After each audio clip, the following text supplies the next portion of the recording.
Olá, sou o Padre Duarte Sousa Lara, sou sacerdote da Diocese de Lamego, na província eclesiástica de Braga, no norte de Portugal. Sou pároco, tenho 3 paróquias, professor de Teologia no Instituto e também sou exorcista há 4 anos, nomeado pelo nosso Bispo, e é um ministério muito bonito em que podemos ver a força de Deus em ação e tantos milagres, tantas conversões, etc. Tudo isto começou porque em 1998 fui para Roma estudar como seminarista e depois uma senhora amiga minha tinha traduzido o primeiro livro do Padre Gabriel à Morte para português e depois ela convidou-me, foi a Roma visitar o Padre Gabriel à Morte, convidou-me para saber se eu estaria interessado em conhecê-lo. Eu tinha lido o livro, fiquei muito contente, aproveitei o convite e fui a esse encontro, que ainda me lembro muito bem, e já percebia um bocado o italiano, portanto eu consegui aproveitar bastante, e no final pedi ao Padre Gabriel para poder ver um exorcismo e ele aceitou, e então tive, e foi uma experiência muito bonita. Às vezes temos os filmes, eu penso que não ajudam muito, às vezes temos uma ideia um pouco exagerada do que de facto são os exorcismos. E então fui e fiquei maravilhado com o amor que havia ali. Havia uma equipa de leigos, penso 4, 5, que acolhiam as pessoas com problemas espirituais, as preparavam. Depois o Padre Gabriel ia rezando meia hora com cada um e assim se passava uma manhã e com o passar das semanas e dos meses viam-se os progressos, as pessoas a ficarem melhor, a virem com alegria, a partilharem como é que a vida delas estava cada vez melhor. Havia pessoas que às vezes não conseguiam trabalhar, que não conseguiam sair de casa, etc., por causa dos ataques diabólicos, e com as orações, com os exorcismos e o empenho delas na vida cristã, iam ficando cada vez melhores. E notava-se. E esta experiência de acompanhar o ministério do Padre Gabriel à Morte, com quem aprendi muito, durou 7 anos. Depois fui ordenado sacerdote e ainda fiquei mais 3 anos em Roma como professor e para terminar para fazer a tese de doutoramento, e nessa altura pedi ao meu bispo se me permitia acompanhar o Padre Gabriel já como sacerdote, e ele aceitou, e então continuei, cada vez vendo mais casos e aprendendo, e o Padre Gabriel já está bastante idoso, como as pessoas sabem, e até era bom, porque às vezes ele distraía-se, esquecia-se de alguma frase, eu lá o lembrava onde é que nós estávamos, e é preciso também às vezes segurar, e etc. E então foi bom. Depois, em 2008, voltei, portanto, passados 10 anos da experiência romana, voltei para Portugal estavelmente, para lecionar aqui no Instituto Superior de Teologia, e pedi nessa altura ao meu bispo também para dedicar algum tempo a atender estas pessoas com problemas espirituais, que infelizmente noto que têm pouca ajuda, são muito pouco compreendidas, são pessoas que muitas vezes, num primeiro momento, casos mais típicos recorrem aos médicos, que é o normal e que é bom que assim seja, pessoas que começam com problemas estranhos de saúde e fazem exames, mas passado às vezes meses, anos, não se chega a nenhum diagnóstico conclusivo e começa-se a perceber que os problemas delas são de origem espiritual, por vários motivos, sobretudo pela reação que têm em contacto com as coisas sagradas.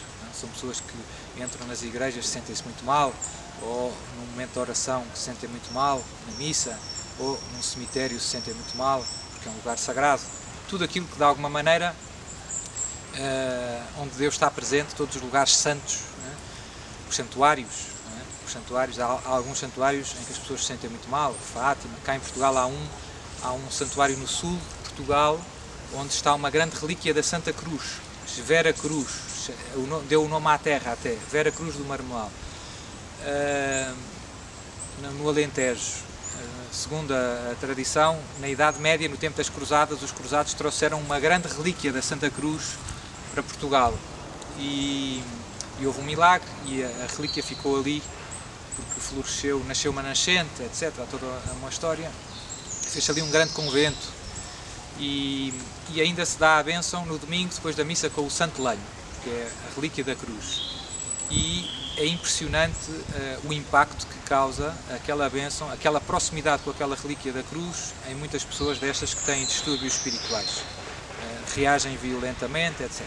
Todas estas pessoas, percebe-se que o problema delas, que não tem explicação clínica, nem do ponto de vista psicológico também, porque são depois pessoas que vão para os psiquiatras, para os médicos. Tenho vários casos, tenho vários psiquiatras e psicólogos, amigos meus, que me mandam casos que do ponto de vista psicológico, psiquiátrico, não têm nenhum enquadramento clínico. São coisas estranhas. Pessoas que não reagem à medicação, deviam reagir e não reagem, etc, etc. E como eu dizia, por outro lado, há sinais de que o problema é espiritual, porque reagem em contacto, sobretudo, com as coisas sagradas, com a oração, etc. São pessoas que, há casos que as pessoas não se conseguem rezar, nem benzer, nem fazer o sinal da cruz. E tudo isso ajuda-nos a perceber que há aqui qualquer coisa de espiritual. Portanto, foi isto que eu vi no Padre Gabriel, como é que ele acolhia as perguntas, etc. E que tenho dedicado uma parte do meu tempo, não tenho assim tanto tempo livre como isso, porque tenho as 3 paróquias e as aulas e etc. Mas uma parte dedico do tempo, das minhas semanas, a receber pessoas que vêm um pouco de todo lado com problemas destes. Infelizmente, há poucos sacerdotes preparados para ajudar as pessoas. Há alguns sacerdotes com boa vontade que fazem muito bem, mas mesmo assim há pouca formação nos seminários e mesmo do ponto de vista prático, porque é um ministério, eu comparo como se fosse um médico cirurgião. É importante uma pessoa estudar, perceber como é que as coisas funcionam, mas para ser um bom cirurgião é importante também operar muito, fazer cozer, cortar, porque é com a prática, ou como ao futebol. Eu posso ler livros sobre táticas, mas é preciso jogar para ganhar aquela experiência que é necessária para as coisas correrem o melhor possível. Não chega a saber a teoria, é preciso também alguma experiência. E isto perdeu-se um pouco, porque diminuíram muito os números de exorcistas, aqui na Europa, sobretudo. Também, graças a Deus, vinhamos de uma Europa cristã, em que todas as pessoas eram batizadas, frequentavam os sacramentos, e isso certamente deu muito menos margem ao demónio, ao inimigo, de causar estes distúrbios. Infelizmente, nos últimos séculos, o ambiente descristianizou-se muito, é o secularismo que temos à nossa volta, podemos dizer até que se paganizou, surgiram muitas formas de superstição que temos à nossa volta, as pessoas recorrem a bruxos, tarôs, magos, etc. E isso, do ponto de vista espiritual, abre as pessoas a distúrbios de origem diabólica que vão para além das simples tentações. Já não são as tentações de sempre, mas são coisas estranhas. E, portanto, foi um ministério que deixou de ser preciso e que agora volta a ser preciso de uma maneira mais urgente, porque encontramos, do ponto de vista quantitativo, mais pessoas que precisam dos exorcismos, precisam de aconselhamento nesta área, pessoas que se afastaram dos sacramentos, que não se confessam há muitos anos, que já não vão à missa, já não comungam, e que, sem a graça de Deus, todos estes combates se tornam muito difíceis e que muitas vezes não encontram, como eu dizia, por parte da Igreja, uma catequese, um acolhimento muito estruturado. É um bocado, depende. E, portanto, há uma certa urgência em redescobrir todo este âmbito, digamos assim, da pastoral, que, segundo muitos grandes autores, faz parte da pastoral ordinária, não é qualquer coisa de muito estranho. Todos os sacerdotes deviam saber um pouco disto, porque as pessoas, quando vão ter com um sacerdote, estão à espera de alguém que seja perito nestas questões espirituais. Não estão à espera de outras coisas. Os sacerdotes sejam peritos em economia ou em direito, isso não lhes compete tanto. Mas as questões espirituais, as pessoas contam com os sacerdotes, com a oração dos sacerdotes. E queria também aproveitar para encorajar todos os sacerdotes a usarem o poder da bênção. O sacerdote, quando abençoa em nome de Deus, é a bênção de Deus que transmite, não é a sua bênção, é a bênção de Deus. E a bênção de Deus tem um poder incrível. E devíamos habituar-nos a dar a bênção de Deus com alegria. Não é? Quando nos pedem, e eu diria até quando não nos pedem. Porque a bênção de Deus é poderosa. E temos toda a tradição bíblica e do Novo Testamento em que os cristãos viviam abençoando uns aos outros. E quanto mais aqueles que foram constituídos para serem representantes do próprio Cristo no meio de nós. Uma vez uma coisa tocou-me muito numa aparição de Nossa Senhora, depois de Nossa Senhora no final da aparição abençoou os terços que as pessoas tinham e disse: agora têm que receber a bênção do sacerdote, porque é a bênção do meu próprio filho. E aquilo a mim fez-me muito bem. Já sabia que a bênção do sacerdote era a bênção de Jesus, mas a bênção do sacerdote é a bênção de Jesus. Por isso, queria aproveitar para animar todos os sacerdotes a darem a bênção de Jesus, como diria São Paulo, oportuna e inoportunamente. Não tem contraindicações. Não tem contraindicações. As bênçãos de Deus, quanto mais melhor. Pronto, mas isto, voltando atrás, perdeu-se um pouco este âmbito da pastoral. Às vezes concentramos todos os nossos esforços em diagnósticos, em conselhos, e esquecemos de rezar com as pessoas. De parar e rezar. Às vezes até dizemos: sou padre, reze por mim, eu vou rezar. E não fazemos, sente-se aí, vamos rezar agora, em nome do Pai, do Filho e do Espírito Santo. É bom rezar logo, sem medo, onde calhar. Não é? Ninguém leva a mal um senhor padre estar a dar a bênção a um fiel, ninguém se escandaliza com isso, devia ser a coisa mais normal, devia ser a coisa mais normal. Como eu dizia, nas faculdades eclesiásticas, nos seminários, deixou de se transmitir este corpo de saber, e isto, do ponto de vista prático, torna-se uma lacuna no dar resposta a estes problemas que surgem neste ambiente mais secularizado, neopagão. Como eu dizia, pois o número de casos vai aumentando na Europa, em geral, Portugal não é exceção, destas pessoas, uma grande maioria são católicos não praticantes, e a grande maioria dos casos que eu tenho são vítimas de malefícios. O que é um malefício? É pedir ajuda ao demónio para fazer mal, fazer dano a alguém. Malum facere, do latim. Toda a teologia clássica, Santo Afonso, por exemplo, explica muito bem o que é o malefício, como é que se evita, como é que se resolve, etc. A maior parte das pessoas que eu recebo são pessoas que são vítimas destes malefícios. Os casos mais típicos são invejas no trabalho, problemas com vizinhos, invejas com vizinhos, problemas familiares entre as famílias, às vezes também partilhas, heranças, invejas, e infelizmente as pessoas recorrem muitas vezes aos bruxos, aos adivinhos, com o intuito de fazer mal a alguém. Obviamente que também recorrer aos bruxos para curar uma doença, para ter um filho, também é pecado grave e também abre a porta ao demónio. Estamos sempre a pedir ajuda ao demónio para conseguir uma coisa boa ou para conseguir uma coisa má. Portanto, é sempre muito perigoso do ponto de vista espiritual fazer isto. Mas a maior parte dos casos que eu atendo são pessoas que viviam, católicos não praticantes, que infelizmente foram vítimas de um malefício.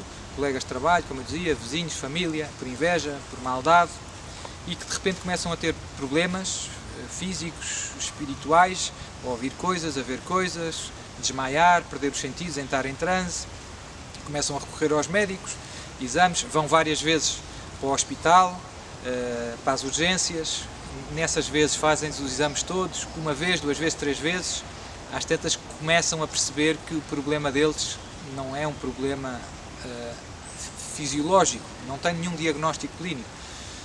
Muitas vezes essas pessoas acabam por recorrer aos curandeiros, aos bruxos, como primeira alternativa. Muitas vezes depois dos hospitais passam para os psicólogos, os médicos encaminham para os psiquiatras, para os psicólogos muitas vezes, mas também sem sucesso. Medicação, tratamentos, os próprios psicólogos e psiquiatras não percebem o que é que se passa.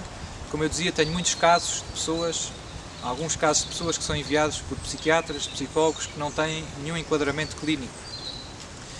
E são pessoas que reagem às coisas sagradas, etc. Mas muitas vezes a tentação mais frequente destas pessoas é recorrer aos curandeiros, àquelas senhoras boas, entendidas, como se diz aqui, que fazem umas rezas e que ajudam as pessoas, que têm um dom, acham elas.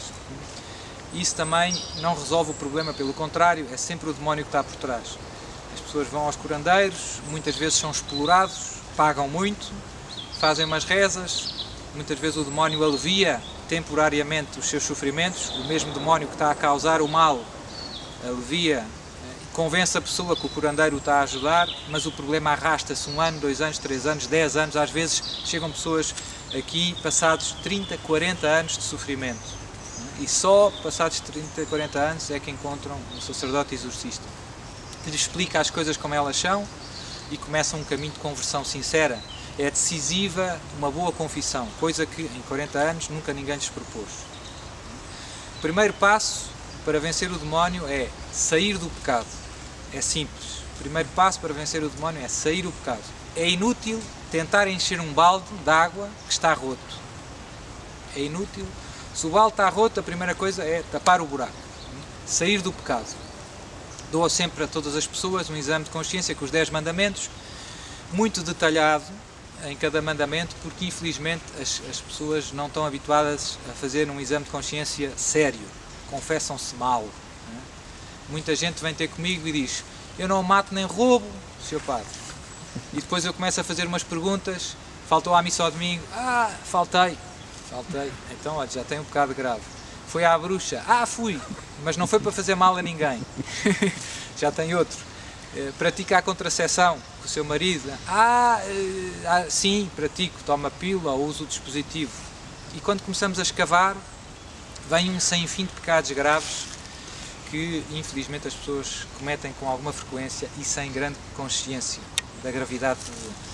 Portanto, o primeiro passo é ajudar as pessoas a sair do pecado, fazer uma confissão completa e, sobretudo, é muito importante isto, arrependido. Sem arrependimento não há salvação. Se nós não nos arrependemos dos nossos pecados, a graça de Deus não consegue entrar nas nossas almas. Não é que Deus não queira, mas se não há arrependimento, o nosso coração não se abre à misericórdia de Deus. E isto nunca é demais insistir, porque às vezes há pessoas que fazem o exame de consciência, vão-se confessar porque eu faço alguma pressão, mas falta o arrependimento. E isso dá espaço ao demónio de continuar a ter domínio sobre aquela alma.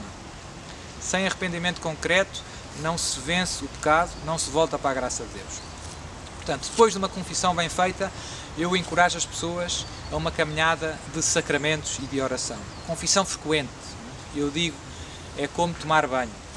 Nós também lavamos o cabelo, tomamos banho, porque queremos ter o nosso corpo limpo. E esquecemos da nossa alma.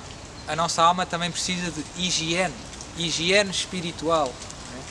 Confissão, pelo menos uma vez por mês. Pelo menos. Senão, há problemas. Quem se confessa com frequência, normalmente nunca vive sempre na graça de Deus, nunca tem pecados graves, nunca está muito mal, nunca está... E, sobretudo, a confissão frequente é muito importante para depois fazer comunhões frutuosas. Para receber Jesus é preciso estar preparado. Não basta ir à missa e comungar. Também aqui há muitos problemas. As pessoas que recebem a comunhão sem estarem prontas para receber a comunhão. Como eu dizia, faltam ao domingo à missa, vão à bruxa, contracepção, tarari, tarará, tarará, injustiça, e que vão comungar. Não. Fazem mais outro pecado, sacrilégio. Confissão bem feita. E só depois é que, se estarmos na graça de Deus, é que podemos receber dignamente e frutuosamente o corpo de Jesus. É decisivo, confissão bem feita, para comunhão frutuosa. Senão, eu fui comungar, mas em que estado? É sempre a história do balde. Se o balde não está tapado, se está roto, não fica nada. Ainda ofendi mais a Deus, se não estou preparado. Portanto, confissão pelo menos uma vez por mês, peça a toda a gente. Mas pode ser mais, 15 em 15 dias, todas as semanas. Não tem contraindicações, pelo contrário. O progresso da nossa vida espiritual está muito ligado a viver bem o sacramento da reconciliação. Quem se confessa bem, para sermos santos, que no fundo é sinónimo de sermos felizes, para sermos felizes temos que nos confessar muito e temos que nos confessar bem. Esse é o segredo. Ou esse é um grande segredo, não é o único. Depois, ainda mais importante que a confissão, é a missa. Não há nenhuma oração tão forte e tão poderosa como a missa, sobretudo a comunhão. Nada nos enche mais de Deus do que receber o corpo e o sangue de Jesus. Nada. Esta relíquia deste santo, vou àquele santuário. Nada se compara a receber Jesus na comunhão. Nada. Fui a Fátima de joelhos. É menos do que receber uma comunhão. Quando eu recebo a comunhão, eu não recebo só a graça de Deus. Na hóstia está Deus. Recebo o próprio autor da graça. Nos outros sacramentos eu recebo o perdão de Deus, na confissão, a graça de Deus. Na comunhão eu recebo o autor da graça. Deus. Na hóstia está Deus. Nas paróquias às vezes eu brinco com as pessoas e digo, se tivessem que escolher receber o Euromilhões ou comungar Jesus, só tivessem uma vez para comungar na vida, ou ganhar o Euromilhões, o que é que escolhiam? E as pessoas começam-se a rir. Não é? Nós às vezes isto acontece. As coisas mais importantes da nossa vida tornam-se quase que... Nós tornamos insensíveis para a grandeza dos dons de Deus. Não há valor para a missa, para a comunhão. Poder comungar uma vez na vida não tem preço. Não tem preço. E nós temos missa a 5 minutos de casa e estamos cansados e não vamos. Quando nós morrermos e olharmos para trás, vamos dizer que estúpido que eu fui.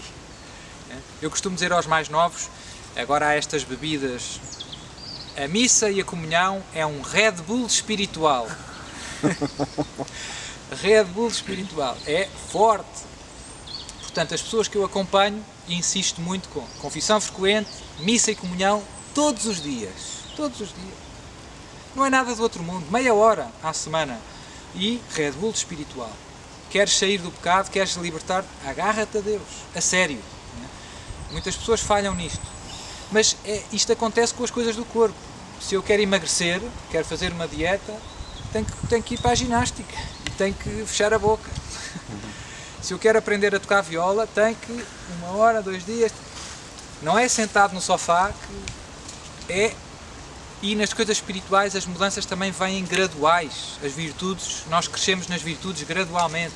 Deus transforma-nos, santifica-nos com a sua graça gradualmente. Mas é preciso ir buscar a graça de Deus.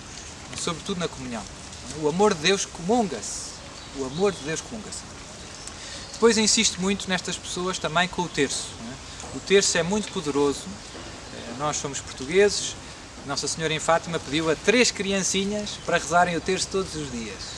Portanto, os mais velhos não têm desculpa. Nós às vezes facilitamos um pouco. O terço eu comparo o terço como sei lá, como nós fazemos com o corpo, alimentamos, comemos, bebemos água. É como se eu dissesse, temos que beber água todos os dias, 1 litro. A alma precisa de alimento, precisa de Eucaristia, em primeiro lugar, mas também do terço. Nós não comemos só carne, nem só arroz, é variado. Portanto, há graças que vêm pelo terço, muito poderosas. O terço bem rezado é uma bomba. O demónio também não gosta do terço. As pessoas, quando começam a rezar o terço, pessoas que têm problemas espirituais, que precisam de exorcismos, muitas vezes não conseguem rezar o terço. O demónio esconde o terço, desaparece o terço, parte os terços, estão sempre a partir, etc, etc, etc. Portanto, vemos como o demónio não quer que as pessoas rezem o terço. O terço é poderoso. As pessoas sentem-se mal, desmaiam, começam a bocejar como se estivessem com muito sono, começam a arrotar compulsivamente, em casos graves vomitam, etc. Com a missa também há uma grande batalha, ficam logo mal antes de sair de casa. Entram na igreja, acaba-se tudo. Portanto, e eu insisto muito nestas coisas porque sei que se nos agarrarmos a Deus a sério, se fizermos uma caminhada cristã empenhada, é uma questão de tempo. É uma questão de tempo. O demónio tem os dias contados. É como a quimioterapia. É duro, mas acaba com o cancro. E então peço estas 3 coisas e mais uma às pessoas. Confissão frequente, pelo menos uma vez por mês, missa e comunhão todos os dias. Terço em família todos os dias. Em família também é mais poderoso. Rezar juntos é poderoso. Há força na oração em família e em grupo. É mais forte. E por último, no caso das pessoas que têm os distúrbios espirituais, ofereço-lhes sempre aquela oração de libertação que se encontra no meu site também, www.santidade.net. Oração de libertação. Está em português, espanhol, inglês e italiano, se não me engano. tem aprovação eclesiástica. É uma oração, não é um exorcismo, qualquer pessoa pode rezar, está aprovada pelo bispo e ajuda bastante contra os ataques diabólicos. As pessoas que têm problemas reagem àquela oração, reagem bastante, é quase igual ao exorcismo, não é muito diferente. Eu costumo chamar àquela oração é como se fosse um descafeinado. É parecido com o café, não falta muito para ser café. Tem a vantagem de que não é preciso ser sacerdote para rezar e está de acordo com a autoridade eclesiástica, não tem contraindicações. E se eu não precisar ir rezar, não tem contraindicações, mal não faz. É uma oração que desenvolve basicamente a última petição do Pai Nosso. Livrai-nos do mal, que como ensina o Catecismo da Igreja Católica, o mal aqui não é uma abstração, mas indica a pessoa de Satanás. Portanto, na última petição do Pai Nosso, que Jesus nos ensinou, estamos a pedir, sempre que rezamos, livrai-nos do maligno. É o que ensina o Catecismo da Igreja Católica. E esta oração desenvolve esta última petição. Livrai-nos de Satanás, todos os malefícios, tarari, tarará, tarará. Como eu dizia, no caso dos distúrbios diabólicos, reagem muito as pessoas. E eu uso muito também como meio diagnóstico. Quando converso com as pessoas, falo com elas, nunca rezo logo o exorcismo. Primeiro há sempre um colóquio com várias perguntas, etc. Já foi ao médico, já foi ao psiquiatra, já tem os exames, o que é que lhe disseram, o que é que não disseram. E depois começa a perguntar por tem ido à missa, não tem, confessa-se, não? E no fim reza a oração de libertação. Depois do colóquio tenho logo uma certa, como já estou muito habituado, já lá vão 12 anos, né? Já vi muita coisa, logo pelo colóquio fico logo com uma certeza bastante, quer dizer, com um grau de certeza bastante alto de se a pessoa precisa de exorcismos ou não. Mas no final rezo sempre a oração de libertação como última etapa da fase de diagnóstico. Rezo a oração de libertação, começo normalmente com uma leitura bíblica do Deuteronómio, para ajudar as pessoas a perceber que todas estas práticas supersticiosas, adivinhos, invocação dos mortos, há pessoas que vão ao domingo à missa, à segunda-feira vão aos centros espíritas, vai à missa e comunga, às vezes há pessoas que são catequistas, ministros da comunhão e depois trabalham no centro espírita, é de doidos. As pessoas não conhecem a palavra de Deus e como essas práticas são incompatíveis com a nossa fé batismal. Não se pode dizer, Senhor, eu acredito em Ti, eu amo-te, eu vivo da Tua palavra e depois ir à concorrência. Acreditar noutra palavra, que não é a palavra de Deus. Pôr a confiança noutra força, que não é a graça que vem dos sacramentos, nem da oração. O que é que isso na prática implica? Que eu tenho dois deuses. Que eu gosto deste Deus, mas quem me ajuda mesmo é o chá do bruxo. Não é a confissão, não é a missa, não é a unção dos doentes. Isto entrou muito. Então começo sempre com uma leitura bíblica do livro do Deuteronómio, capítulo 8, se não me engano. Depois fazemos a renovação das promessas do batismo. Para quê? Sobretudo para que nas renúncias ao demónio se crie uma espécie de divórcio com todas estas práticas supersticiosas que são a grande porta de entrada destes distúrbios espirituais.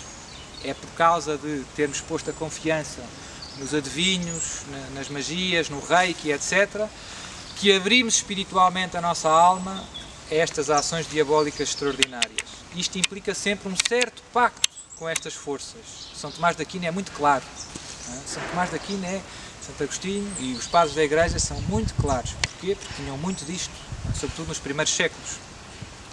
E, portanto, explico isto às pessoas, partindo da palavra de Deus, e depois renovo com elas as promessas do batismo, desenvolvo um pouco as renúncias e aplico-as a estas práticas supersticiosas que temos à nossa volta.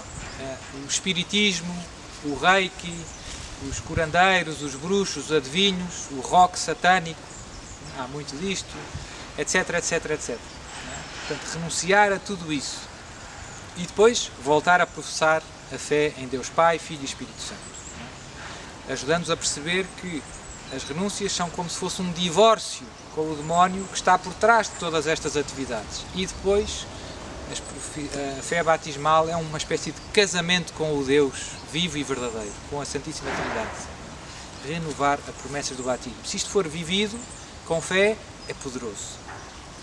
Se as nossas renúncias forem sinceras, se o nosso divórcio for sincero, estamos a fechar o coração ao demónio e estamos a abrir o coração a Deus e a pedir perdão de alguma maneira. Pois é, obviamente, que é sempre necessária a confissão sacramental, no caso das pessoas que não foram batizadas. O batismo é perdoado tudo, mas isto são pessoas normalmente que foram batizadas em criança e depois que viveram muitos anos longe da fé. E depois de renovar as promessas do batismo, então rezo com elas a oração de libertação. Depois procedo à oração de libertação e a última é a fase do diagnóstico. Normalmente, em 95%, confirma-se o diagnóstico a que tinha chegado pelo colóquio. Quando rezo a oração de libertação e me parece que há distúrbios espirituais, confirma-se na oração. Quando acho que não há distúrbios espirituais graves, confirma-se. Normalmente, é raro, muito raro, começar a pensar que não há e haver. Muito raro, muito raro. Portanto, um bom colóquio, um bom discernimento, como eu dizia, uma boa formação. Se os sacerdotes estivessem preparados, sabiam, mesmo sem rezar a oração de libertação, sabiam distinguir já os casos. Depois, a oração de libertação, também aproveito para encorajar todos os sacerdotes e mesmo os leigos. Qualquer pessoa pode rezar. Qualquer pessoa pode rezar. O que é preciso? É preciso fé. Só. É preciso fé. Rezar com fé. É o Pai Nosso, desenvolvido. Não é? E se for rezado com fé, funciona. Funciona. Eu tenho casos quase divertidos. Uma vez uma pessoa que estava a rezar a oração de libertação por outra, começou-se a sentir mal. Ela também precisava. Às vezes, por acaso, a brincar não, mas rezando a oração de libertação, percebe-se que há ali um problema espiritual. E neste caso, as pessoas podem rezar também por elas. As pessoas podem rezar por elas.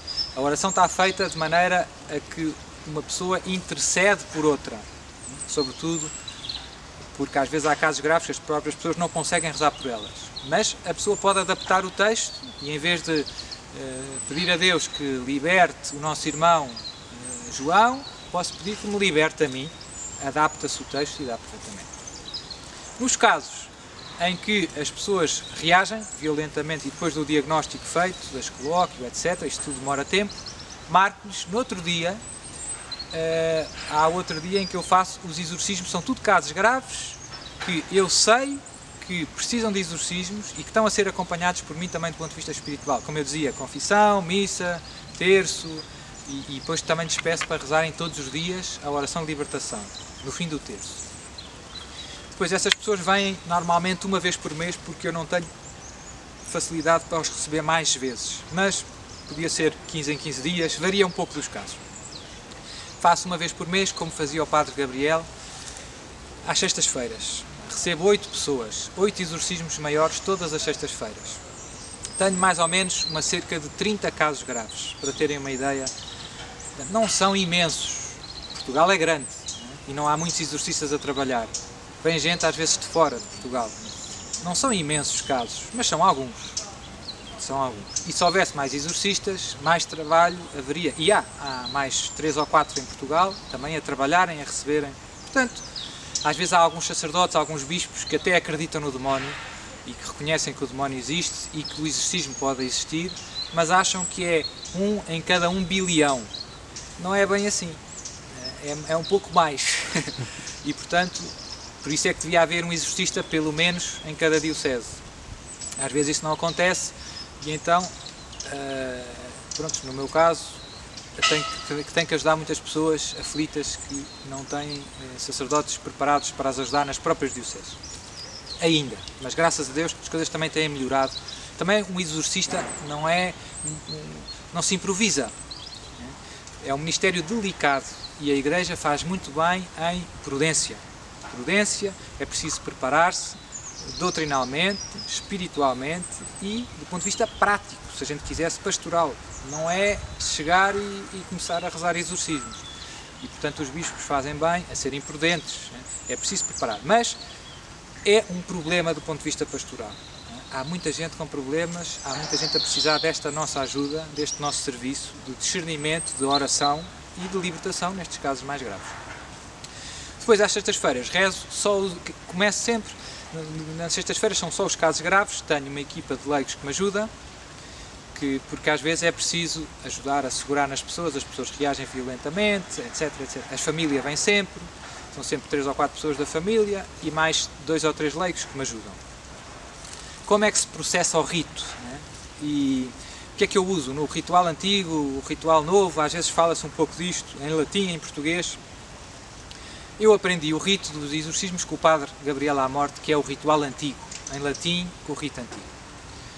E tenho o rito antigo e agora há pouco tempo a Congregação do Culto Divino, como sabem, foi aprovado o antigo ritual, a missa do Missal de 62, portanto qualquer sacerdote hoje pode facilmente usar o ritual antigo e os livros litúrgicos que se usavam antes da reforma litúrgica e portanto também os exorcismos, no caso de ser sacerdote exorcista. Mas eu uso o rito atual, primeiro porque comecei a usá-lo e não noto nenhuma eficácia, nenhuma diferença na eficácia. Acho que é igualmente eficaz o rito atual como o rito antigo. Houve algumas mudanças no ritual novo para o antigo, sim, mas eu diria acidentais, nada de substancial, sobretudo nas formas deprecativas e imperativas, está lá tudo. Eu acho que houve mudanças para melhor em alguns aspectos e houve uma ou outra coisinha que não se diz nada, mas que eu penso que foi pena não se dizer, que são úteis. Por exemplo, a questão de pôr a estola à volta da pessoa, as pessoas reagem à estola, em alguns casos bastante, outros nem por isso. Há muitas pessoas que reagem aqui ao pescoço. Usar o óleo dos catecúmenos é uma coisa muito poderosa também, sobretudo sobre a fronte, nos ouvidos, nariz, boca, aqui. Reagem, portanto, isso não está dito explicitamente no novo ritual, não se diz nada, mas eu penso que era útil. Também havia alguns conselhos do antigo ritual que não se põe tanto ênfase neste novo ritual, que continuam a ser válidos, né? Pronto, mas são coisas práticas, úteis, que se calhar o ritual também não tem que entrar em tantos pormenores, também não proíbe, né? Portanto, e podem-se usar e são frutuosas. Depois, do ponto de vista da reforma do rito, da estrutura, etc., acho que está bom o novo ritual. Dá bastante margem ao exorcista para adaptar de acordo com as necessidades, o que é útil e sensato, porque às vezes aquilo é animado e às vezes há uma grande diferença entre o que é possível e o que é o ideal. Pronto, por muitos motivos, né? Mas funciona. E eu uso o português por motivos também mais pastorais. Porquê? Porque muitas vezes as pessoas que chegam ao exorcista são pessoas que passaram por os adivinhos, por os bruxos e que têm uma predisposição para estas coisas supersticiosas e que vêm ter com o exorcista como se fosse mais um bruxo, mais um homem que tem uns dons, né? E que faz umas rezas estranhas. E então, para sublinhar não tem nada a ver com fórmulas mágicas que não se percebem e que atuam independentemente das disposições da pessoa.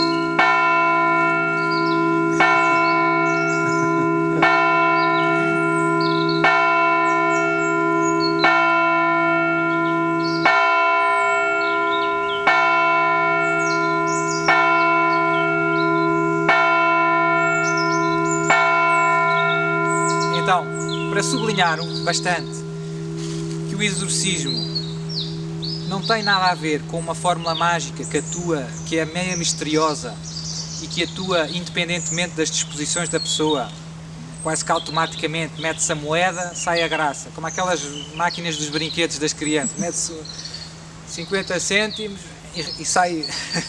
Há pessoas que vêm ter comigo com essa disposição, seu pá, toque, então mas confessou-se, toque.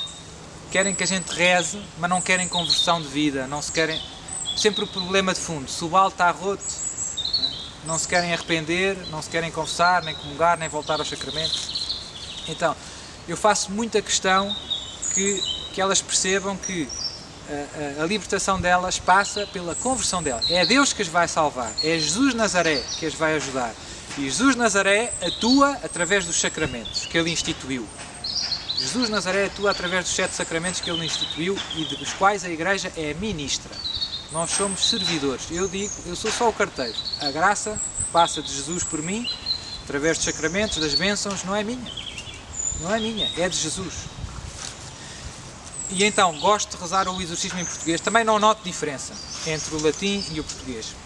Não noto diferença. Sinceramente, parece-me igual a eficácia. E tenho o de latim, e portanto tenho o ritual novo em latim, tenho o ritual antigo em latim e tenho o ritual em português em latim. E uso o português.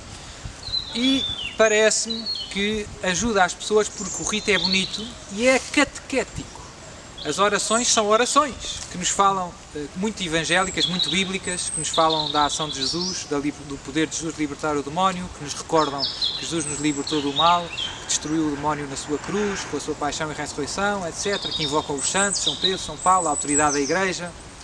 Tudo isto é catequético, tudo isto faz bem às pessoas ouvir, faz bem às pessoas perceber que é diferente. Nos bruxos nunca tiveram nada de parecido. E, portanto, o rito em latim eu acho que dá mais aso a mal-entendidos, a confusões. A pessoa vai, o padre faz umas rezas estranhas, ninguém percebe o que é que o padre está a pedir e a pessoa melhora. Eu prefiro usar o rito em português. Pronto, depois o rito demora mais ou menos 20 minutos, no meu caso. Começamos sempre com a oração de libertação, todos juntos. Peço às pessoas todas para rezarem a oração de libertação, aos familiares.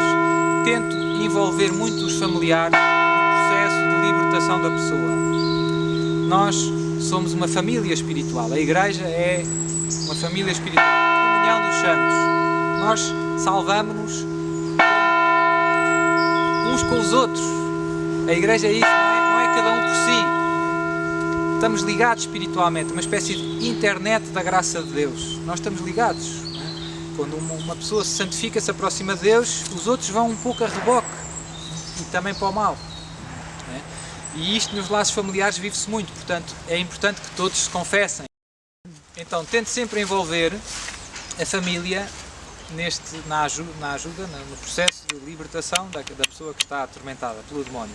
E portanto gosto de, quando a pessoa vem às sextas-feiras para os exorcismos, começar por perguntar se confessou, neste mês tem ido à missa todos os dias, comungado, terça em família, oração de libertação, e depois começamos todos juntos rezando a oração de libertação. Depois de terminada a oração de libertação, as pessoas rezam o terço, Pai Nosso, Ave Marias, mas em voz baixa, nem em voz baixa, para dentro, não há silêncio total. Só rezo eu o exorcismo maior, como é suposto. Durante o exorcismo, normalmente, há casos mais graves do que outros. Os casos mais leves sentam-os num sofá muito cómodo, bastante baixo, e as pessoas reagem um bocado, arrotam, vomitam, torcem-se.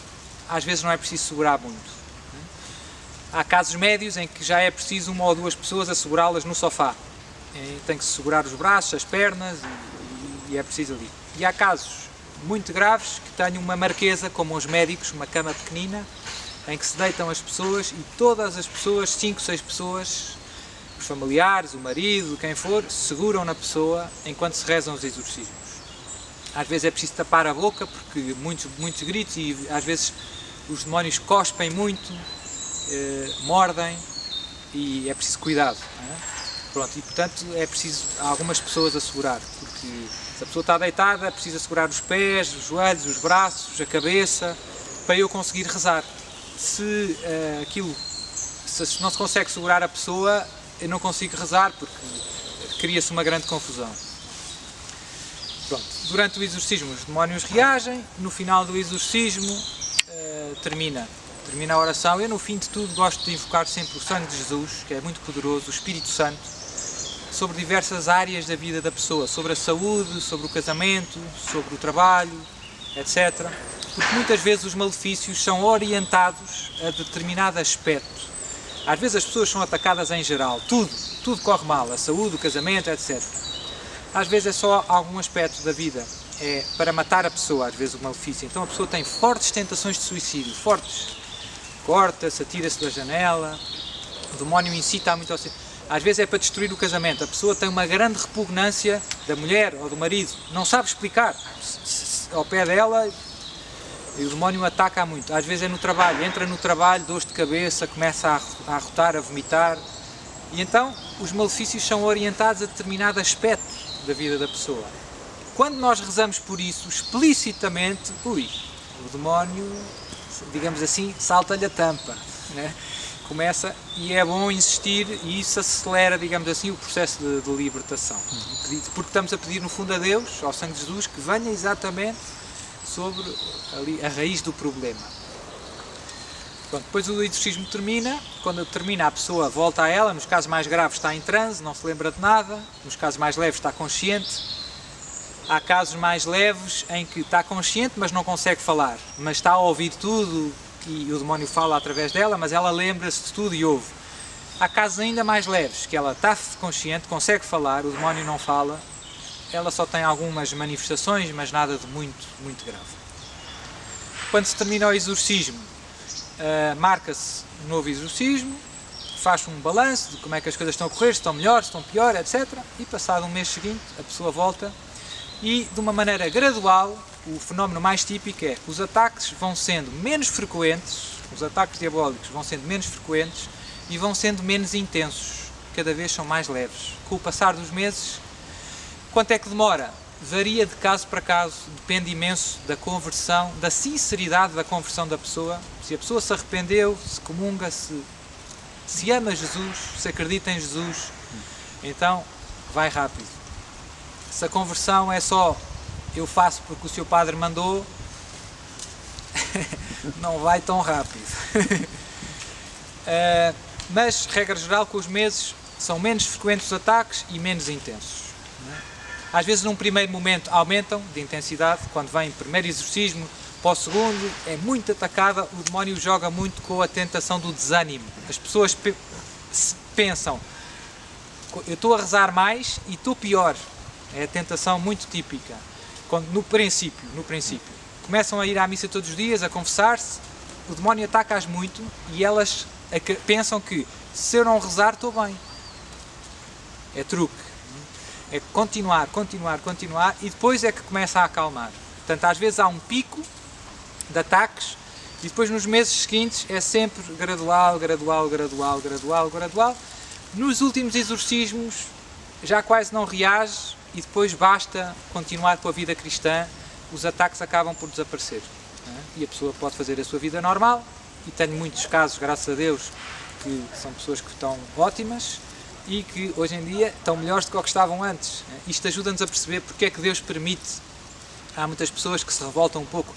Como é que Deus permite que nós possamos ser vítimas de um malefício? E eu não fiz mal a ninguém, fizeram-me mal e estou mal. Porquê é que Deus permite? Porquê é que Deus permite o mal? Eu digo a essas pessoas que Deus permite o mal porque Deus do mal consegue tirar coisas boas. Se não fosse aquela história, elas se morressem se calhar iam para o inferno. Porque não viviam longe de Deus, viviam em pecado, também por causa disso o demónio conseguiu chateá-las. Quem vive na graça de Deus está protegido. Eu vou à missa, confesso-me e vivo na graça de Deus. Tenho que ter medo? Nenhum. Quem tem medo é ele. Quem tem medo é o demónio.